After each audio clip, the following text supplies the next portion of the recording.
67 to 99 represent an arena of life that's above the beast and beyond the beast. However, the beast can be a part of that. In other words, man himself, until he rises above his own individual beast, he can participate in that grade level to a certain degree.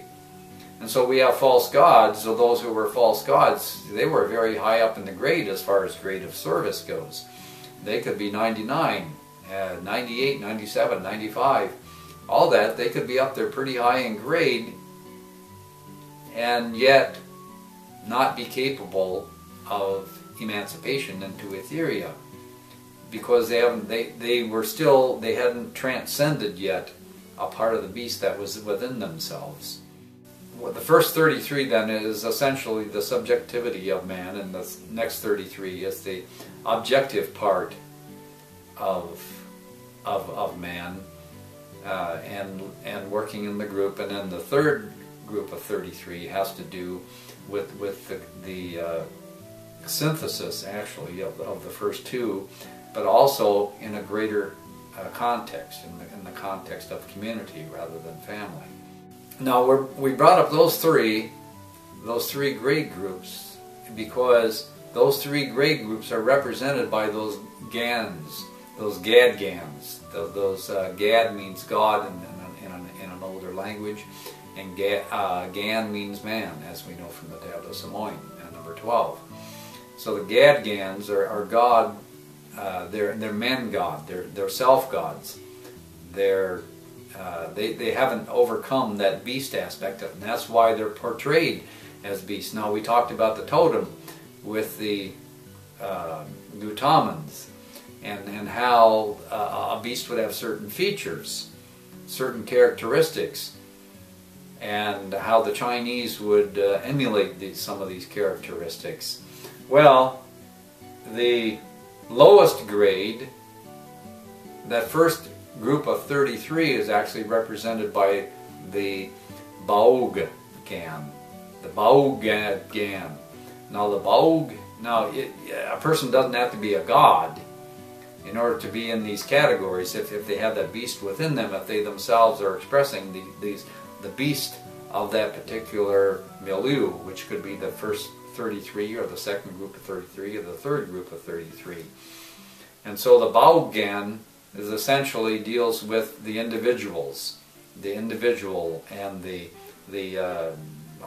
some of the things that are important to him is personal responsibility. The Baog Gan is connected with emotion and having things essentially his way, but he also likes to think of himself as when he's pleased, as a generous ruler, so to speak. The Baog Gan, in any event, represents that lowest grade of self, being 1 through 33. And the next one is the Tao Gan, or the Tao Gad. Tao Gan Gad. Now the Tao Gan Gad is 34 through 66, and represents the order and laws, and because it's dealing with the family now and the group, and that's what's important to the Tao Gan, is system and order.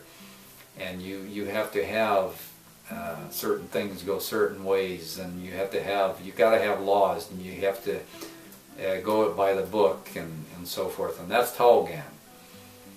And that's 33 through, well, essentially what we're told in Oahspe. I mean, a man spends a lot of his time going from 33 to 66, 33 to 66.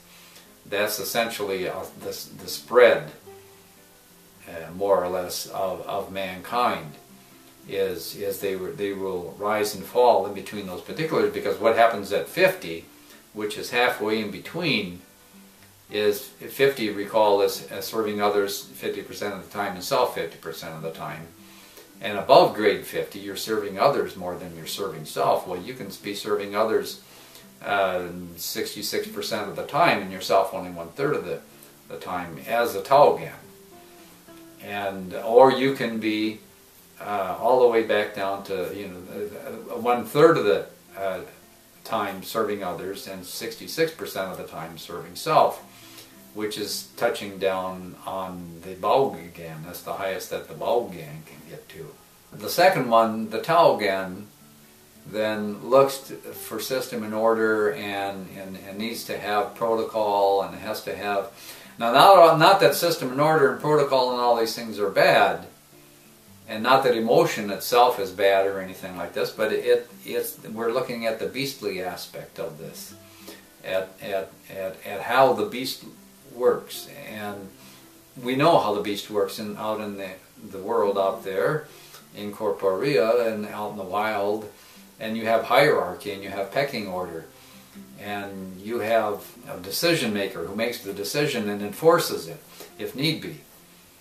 And so this is what the Baogan does and what the Taogan does. And above them, from 67 to 99, we have the Bagan, the sheep, where the Taogan leads through the laws and the enforcement of the laws and all that, and the Baogan rules through personal rule. Well, the Bagan rules through his wit, or her wit, through her good-naturedness, and through essentially saying, oh, it's okay, oh, we can get through this, but they're placing themselves as to the highest, as being the highest light as to how to go forward. Now, if you look and see where the directions, because recall from Samoin that the direction that's being faced is important in as far as interpreting and understanding symbols and meanings in Oahspe, but also in the ancient tongues that we have, and in reality itself. So we'll see. You can see that Baogan is facing to the left, which you would be this way, and so he's basically looking to the past. He's looking behind him, essentially. And so, because he's got to watch his back, right? And Taogan is the same way. And they're looking back, and they're looking to preserve that which they have. Whereas the Bagan is looking forward. And the Bagan will lead you forward. And he'll say, come on, follow me. I know the way forward.